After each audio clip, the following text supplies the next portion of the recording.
a wife to mourn all her life that she really was brave. Was a dirty little coward that shot Mr. Howard and they laid Jesse James in his grave. Was a sad Paul, Jet throwing me softer word about Granny. What's she doing? Nothing. Just sitting in the kitchen, rocking and staring at the walls. She won't talk to nobody nor say hi to her. Yeah, I noticed Granny kind of drooping this morning. I reckon she misses Pearl. But them two was always scrapping. I reckon that's what she misses. You know, Granny's a lot like that band of yours, Ellie. She loves to scrap. That's the truth. Used to pleasure her considerable to throw Aunt Pearl out of her kitchen. Yeah, Granny don't want no one cooking in there except her. Jethro, I think you just come up with an idea. I did? Ellie will go out there and act like she's going to fix up a mess of victuals. That'll get Granny's hackles up. You take care of her for me, Jethro. Now, Ellie, I know it's against your nature, and I know how much you love your Granny. But for her own sake, I want you to try to be real spiteful. Try to get her riled up. Do it, Paul. Hey, Uncle Jay, can I go too? After all, it was my idea. Wasn't it? Yeah, Jethro. And take that bandy along with you. Ain't nothing riles Granny more than chickens in the kitchen.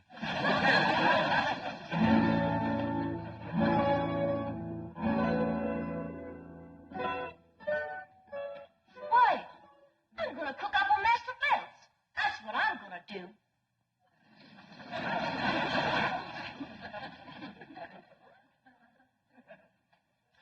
I'm going to get out every pot and pan in this here kitchen, and I'm going to whop up the doggonest meal anybody ever tasted.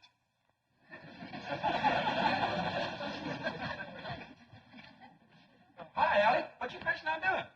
I'm going to cook up some victuals. Granny don't allow nobody to cook victuals in her kitchen. I don't care what Granny don't allow. I'm going to cook up some victuals anyhow. I'll help you.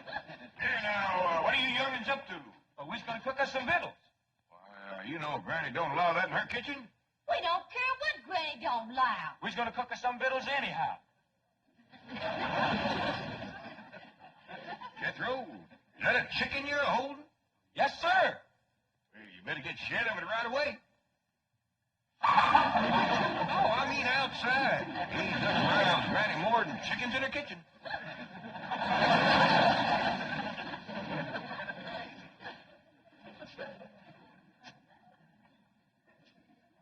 This is worse than I thought.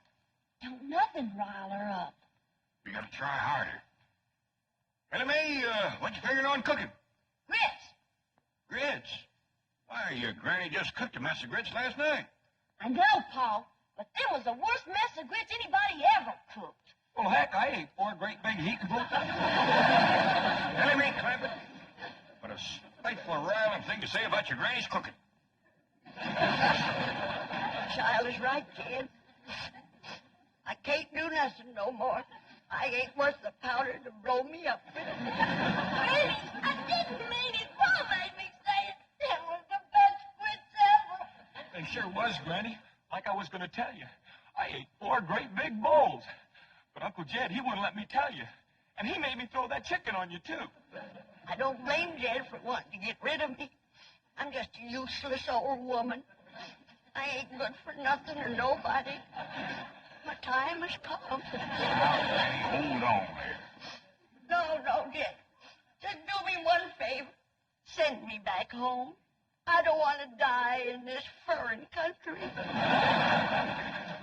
Now, hush that kind of talk. Oh, you ain't gonna let Granny... Don't try to shield me from him, young'uns. Just make it quick and merciful, Jed. Poleaxe me. Well, I sure made a mess of that. Come on, maybe we can think of something if we go outside and put our 2 chicken brains together. Oh, come on, Uncle Jed.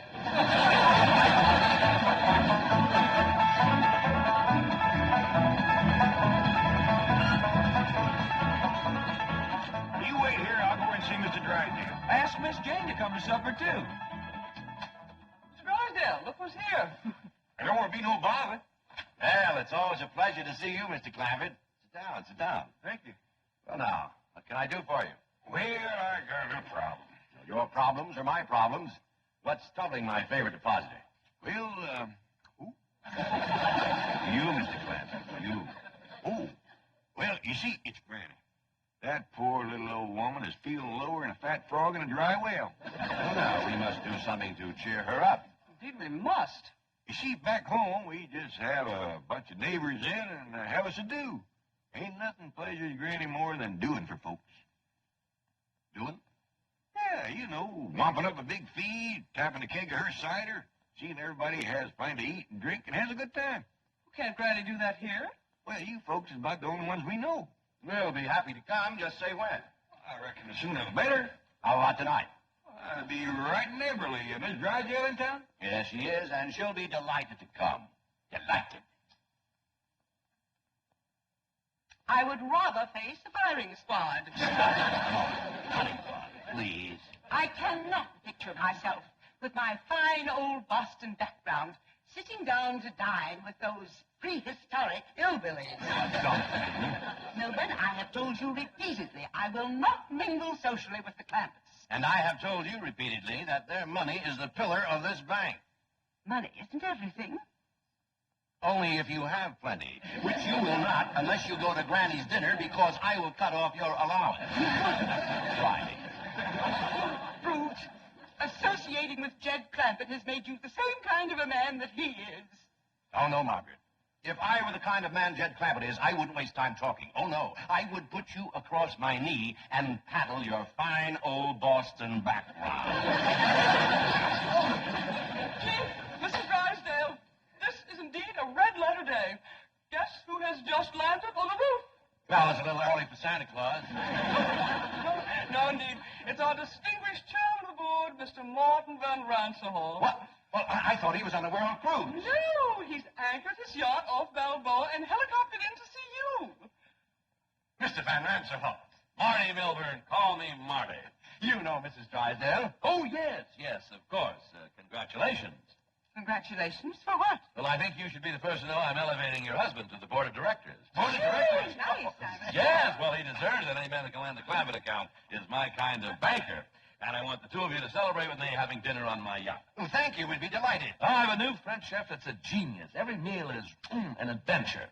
Sounds marvelous. But, darling, have you forgotten that we're dining with the Clampetts this evening? Oh, well, don't worry about that. I'll call it off. Oh, no, we won't. There's one man I want to meet, J.D. Clampett. Business genius. Financial wizard. Shrewd, calculating, incisive. Mr. Clampett? Who told you Mr. Clampett was that kind of a man? You did. I did? Yes, right after you landed the account. Oh, then, yes. Well, he's still the same kind of man, isn't he? Of course, certainly. He's Crude.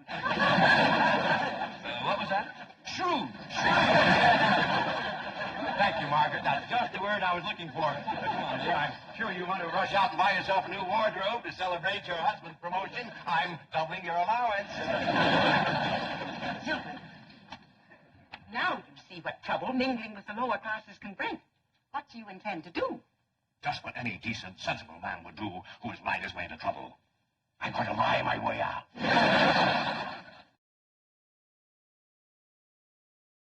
Oh, Mr. Van Ranshoff. Marty. Oh, yes, Marty. Well, the Clampetts won't be able to have dinner with us on your yacht. Well, why not? Well, it was foolish of me to forget this, but they're rather susceptible to seasickness, sort of a family characteristic. Well, that's ridiculous. They won't get seasick on my yacht. Compared to mine, the Vanderbilts have a rowboat. The whole dining saloon is as solid as this building. Just being near the ocean upsets them. Yeah, what a shame. I was going to fly the entire Lido Dupree show down from Las Vegas. Entire company, a little entertainment during dinner. What's a meal without some atmosphere, huh?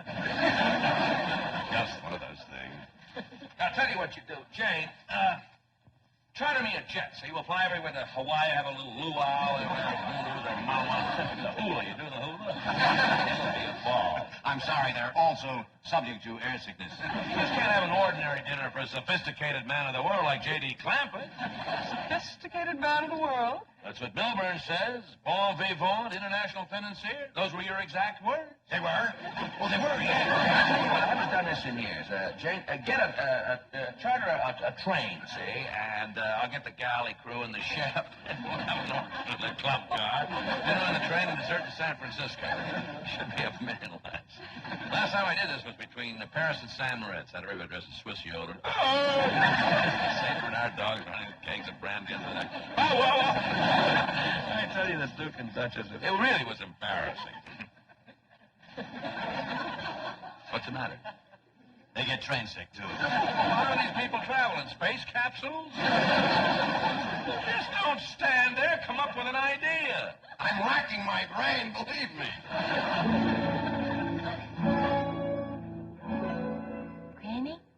Granny, look here. I learned Earl a new trick. He's a dead rooster. Oh. Just put us both in a pine box and send us home for burying. Really, Dad? He's just playing. Look at this. See? Go on. More than I can say for me.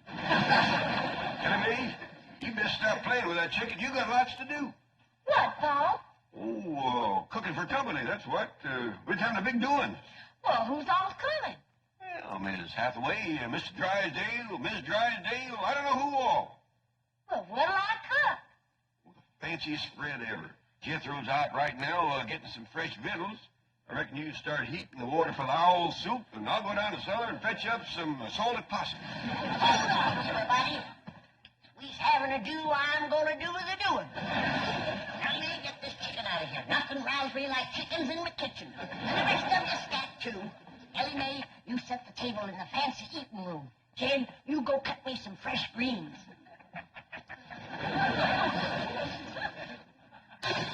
Oh, we're going to have a doing for the folks next door. I'll make them up a possum and plenty victuals more. We got a keg of cider and a little Mountain Dew, and we won't have ourselves up. How about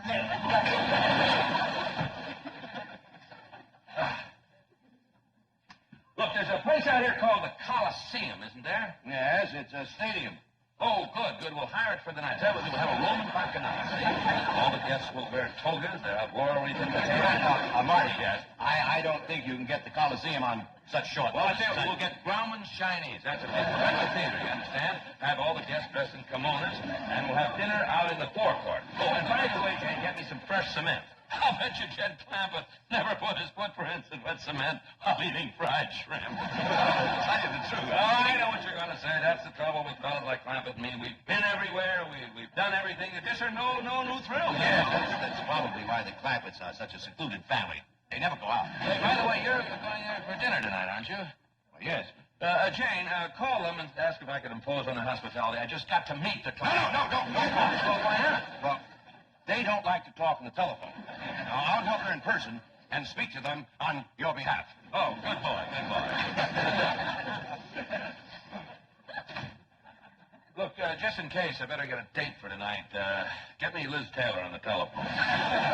She's in Europe? Judge of Gabor. Bridgerton married. Susan Hayward married. Jane Mansfield married. Jane Hathaway. Single. Who's she? Yours truly. Yeah, Shirley MacLaine married. Mr. Van Ransdorf, I think I should tell you that I already have an invitation to the Clampetts for dinner tonight. We are very good friends. Very close. Really? Yes, indeed. Oh, would you mind turning around?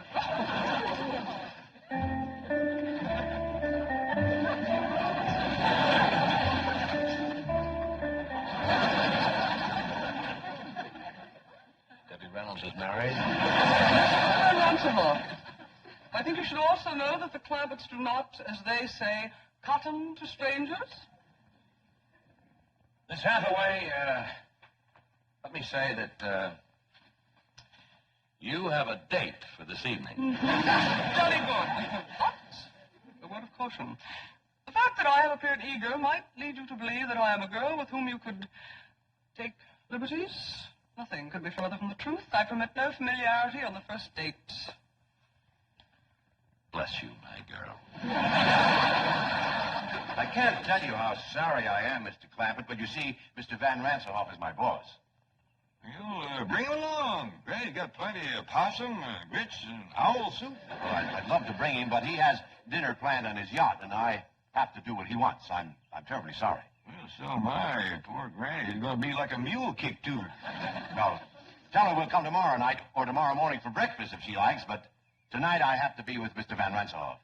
Well, I understand. Thank you, Mr. Clampett.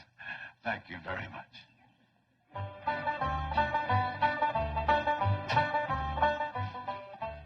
Better not bring these in to Granny just yet. When she hears the news, she's liable to commence flinging them. Kid, just heard the news. Simmer down, Granny. You can't catch Mr. Drysdale. He done gone. What do you want to catch him for? Coming back here tonight with Miss Jane and Mr. Ranselhoff? Is Mr. Rancy Hoff coming here? Sure he is. Miss Jane just called to see if he got the invite. I said, shucks, he don't need no invite. Just bring him along. Doggy.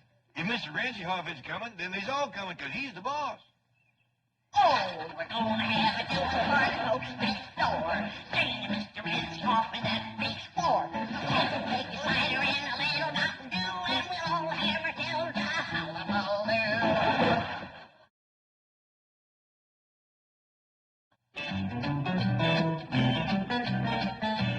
What do you mean Ranselhoff's going to the Clampetts? I'll be exposed. I'll be ruined. Chief, veritas vincit omnia. If that's the name of a poison, get me some. The truth conquers all. Tell Mr. Van Ranselhoff the truth. Admit that you deceived him. Do you know what happened to the last man who admitted that to Ranselhoff? He is now working at the bank at Moose Jaw, Alaska. He goes to work in a dog sled. I have an idea. I am Mr. Van Ranselhoff's date tonight. I'll tell him the truth. I'll pick a romantic moment and seal it with a kiss. Are you kidding? He has a bank north of Moose Jaw. Wait till you see the divine gown I purchased. It was designed especially for an evening on a yacht. We'll take it back and try to get something as good for a day on a dog sled.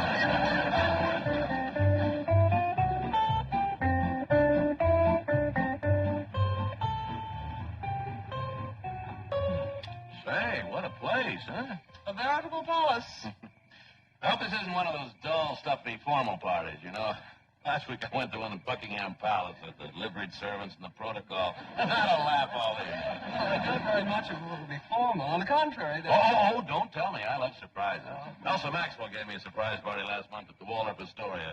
Converted the main ballroom into Sahara Desert.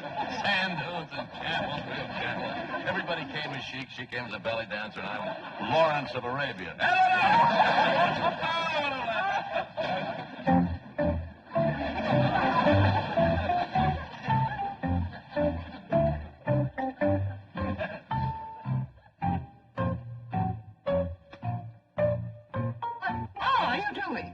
I'm packing for Moose Jaw, Alaska. Ranselhoff just arrived at the Clampetts. surely you're exaggerating the situation.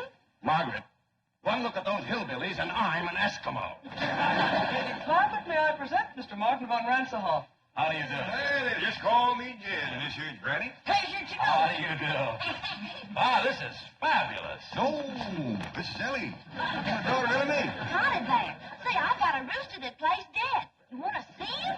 Maybe let's wait till later to show off your critters. This fine young fella here is my nephew, Jethro. Howdy, Mr. Ranselhoff. He's my cousin Pearl's boy. We're right proud of Jethro. He's going to graduate from the 5th grade this year. Congratulations, young man. Well, thank you. Well, let's all go sit in the parlor while Granny pulls the bung on a keg of cider. Jane, this is marvelous, simply marvelous, and what a surprise. Who'd think that a stuffy millionaire like Clampett would come up with a hillbilly party? The man is a genius, and those accents, they must have been practicing for weeks. Longer than that. Yes. When do they start the hoedown or the square dance or whatever they're going to do? Oh, excuse me, Mr. Ranselhoff. Marty. Oh, come on, Marty. Once Granny pulls the bung on that cider, it evaporates awful fast. Look, we'd like to get in the spirit of the party. Do you got any more clothes like the one that you're wearing? Sure. Ellie Mae, Jethro. Take these folks upstairs and get them some party clothes.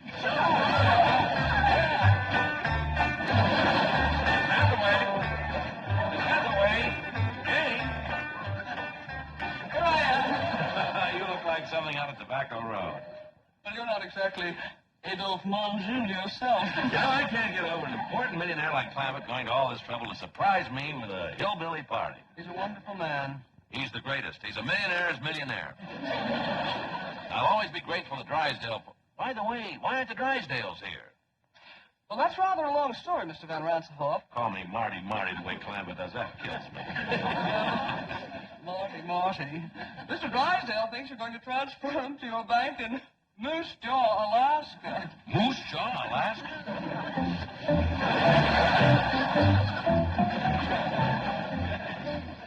Melvin, what are you doing?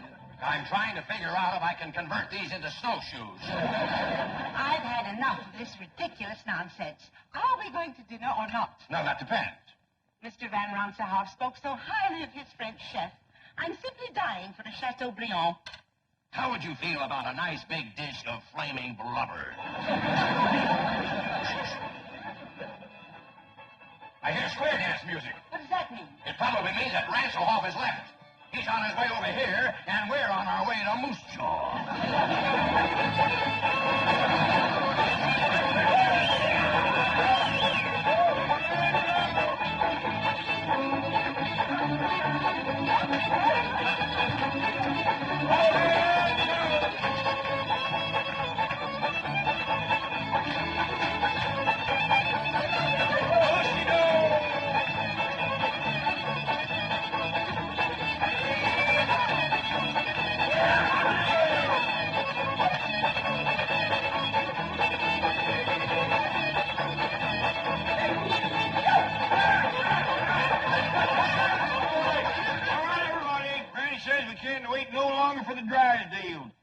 Soup and chicken fried hog is getting cold. This way to the fancy eating room. Oh, soup and chicken fried hawk. What a sense of humor. Drysdale visiting the party over here. The Lucy, no!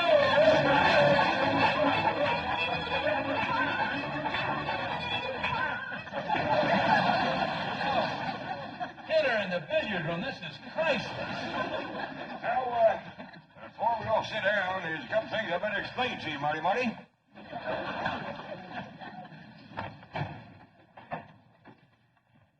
these sticks with the notches in them is the pot passers. And these pointy ones here is the meat stabbers. It's just dandy for stabbing stuffed crow. Wish Elsa Maxwell and Earl Mesta could be here. Partial to stuffed crow, is they? Come on, sit down, everybody. First we'll have Grace, and after that, Ellie Mae will pass out the deviled buzzard eggs. He is just fine with baked possum.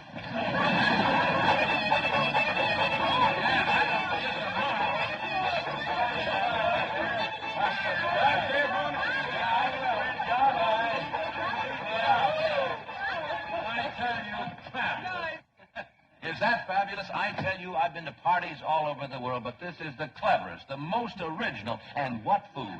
Imagine calling roast pheasant or just stuffed crow with gopher grass. I noticed that you didn't eat much. Oh, the excitement of the evening. I must say, I don't blame you. I can hardly wait to get back from that around-the-world cruise, see what kind of party they're going to plan for me now. Oh, Marty.